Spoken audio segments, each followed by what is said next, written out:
रामायण बालकांड प्रथम सोपान भाग 2। सुनि समुझहि जन मुदित मन, मंजहि अति अनुराग। लहि चारि फल अक्षत तनु, साधु समाज प्रियाग।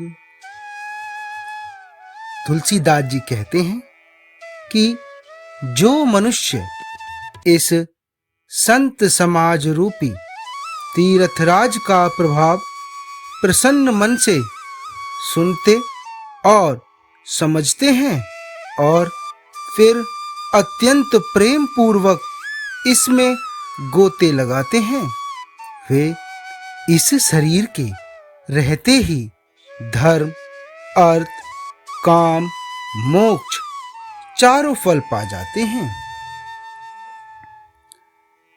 मंजन फल पेखिए तत्काला, काक होय पिक बकौ मराला। सुनिया चारज कर जनि कोई, संत संगति महिमा नहीं गोई। तुलसीदास जी कहते हैं कि इस तीर्थराज में स्नान का फल तत्काल ऐसा देखने में आता है कि कौवे भी कोयल बन जाते हैं और बगुले भी हंस। यह सुनकर कोई आश्चर्य न करे, क्योंकि सत्संग की महिमा किसी से छिपी नहीं है। वाल्मीकि नारद घट जोनी, निज निज मुखनि कही निज होनी। जलचर थलचर नभचर नाना, जे जड़ चेतन जीव जहाना। वाल्मीकि जी, नारद जी और महर्षि अगस्त्य जी ने अपने अपने मुखों से अपनी जीवन का वृतांत कहा है। जल में रहने वाले, जमीन पर चलने वाले और आकाश में विचरने वाले नाना प्रकार के जड़ चेतन जितने जीव इस जगत में हैं, मति की रति गति भूति भलाई। जब जेहि जतन जहाँ जेहि पाई, सो जानब सतसंग प्रभाव। लोकहु वेद ने आने उपाऊ। उनमें से जिसने जिस समय जहां कहीं भी जिस किसी यत्न से बुद्धि, कीर्ति, सद्गति, विभूति और भलाई पाई है, सो सब सत्संग का ही प्रभाव समझना चाहिए। वेदों में और लोक में इनकी प्राप्ति का दूसरा कोई उपाय नहीं है। बिनु सतसंग विवेक न होई, राम कृपा बिनु सुलभ न सोई। सतसंगत मुद मंगल मूला, सोए फल सिद्धि सब साधन फूला।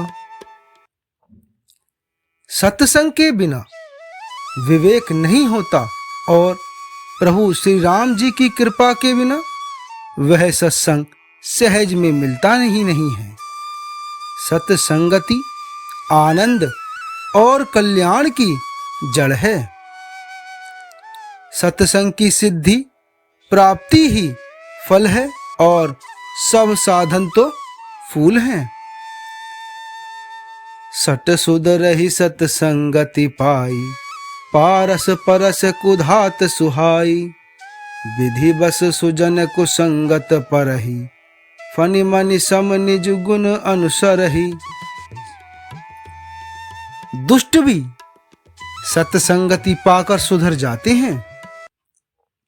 जैसे पारस के स्पर्श से लोहा सुहावना हो जाता है, सुंदर बन जाता है, किंतु दैव योग से यदि कभी सज्जन कुसंगति में पड़ जाते हैं तो वे वहां भी सांप की मणि के समान अपने गुणों का ही अनुसरण करते हैं। अर्थात जिस प्रकार सांप का संसर्ग पाकर भी मणि उसके विष को ग्रहण नहीं करती है तथा अपने सहज गुण को प्रकाश नहीं छोड़ती, उसी प्रकार साधु पुरुष अपने दुष्टों के संग में रहकर भी दूसरों को प्रकाश ही देते हैं। दुष्टों को उन पर कोई प्रभाव नहीं पड़ता है।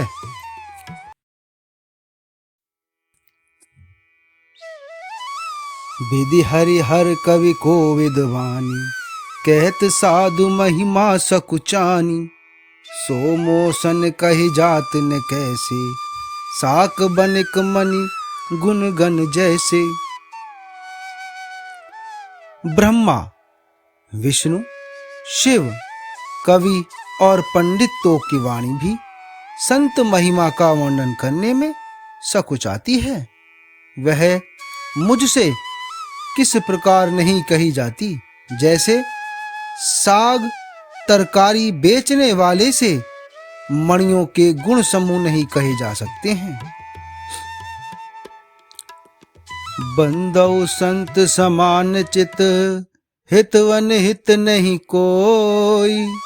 अंजलि गत शुभ सुमन जिमि, सम सुगंध कर दोई। तुलसीदास जी कहते हैं कि मैं संतों को प्रणाम करता हूँ जिनके चित्त में समता है, जिनका न कोई मित्र है और न शत्रु।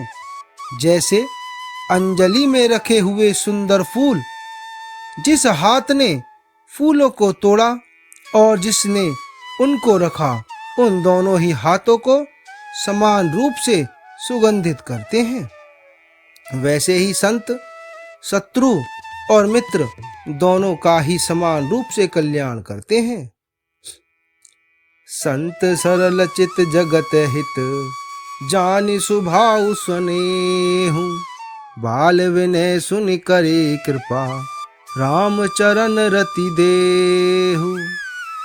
संत सरल हृदय और जगत के हितकारी होते हैं।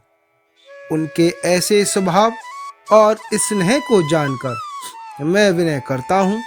मेरी इस बाल विनय को सुनकर कृपा करके श्री राम जी के चरणों में मुझे प्रीति दें। बहुरे बंदे खलगन सती भाई, जे बिनु काज दाहि नेहु बाए। पर हित हानि लाभ जिन केरे, उजरे हरस विषाद वसेरे।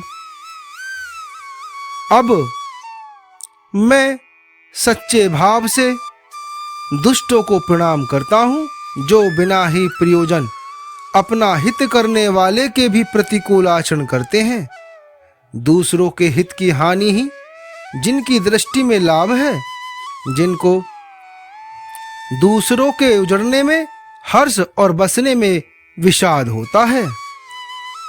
हरिहर जस राकेश राहु से, पर अकाज भट सहस भाव से। जे पर दोष लकहि सह साखी, परहित घृत जिन्हें के मन माखी। जो हरि और हर के यश रूपी पूर्णिमा के चंद्रमा के लिए राहु के समान है, अर्थात जहां कहीं भगवान विष्णु या शंकर के यश का वर्णन होता है, उसी में वे बाधा देते हैं और दूसरों की बुराई करने में सहस्त्रबाहु के समान वीर हैं, जो दूसरों के दोषों को हजार आंखों से देखते हैं और दूसरों के हित रूपी घी के लिए जिनका मन मक्खी के समान है।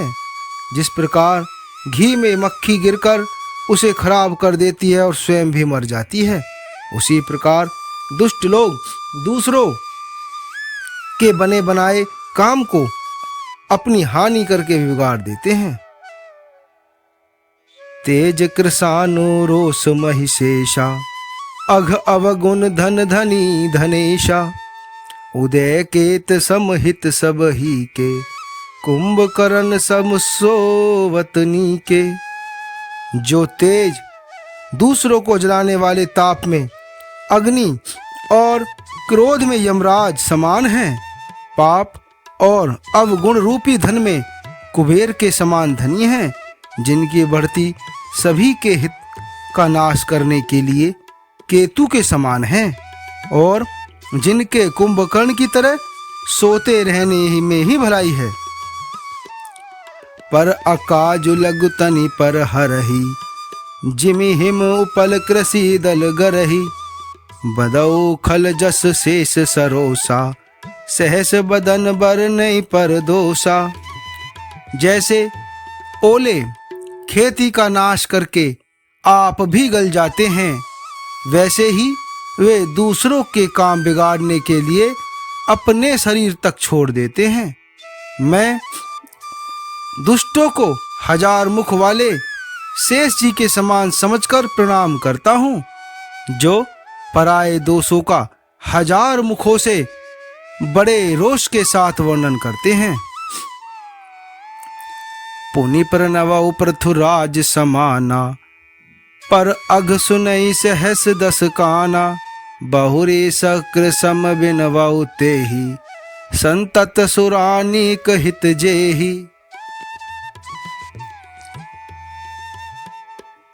पुनः उनको राजा पृथु, जिन्होंने भगवान का यश सुनने के लिए 10,000 कान मांगे थे, उनके समान जानकर मैं प्रणाम करता हूँ। जो 10,000 कानों से दूसरों के पापों को सुनते हैं, फिर इंद्र के समान मानकर उनकी विनय करता हूँ, जिनको सुरा, नीकी और हितकारी मालूम देती है। इंद्र के लिए भी सुरानिक अर्थात देवताओं की सेना हितकारी है। वचन वज्र जेहि सदा प्यारा, सहस नयन पर दोष निहारा।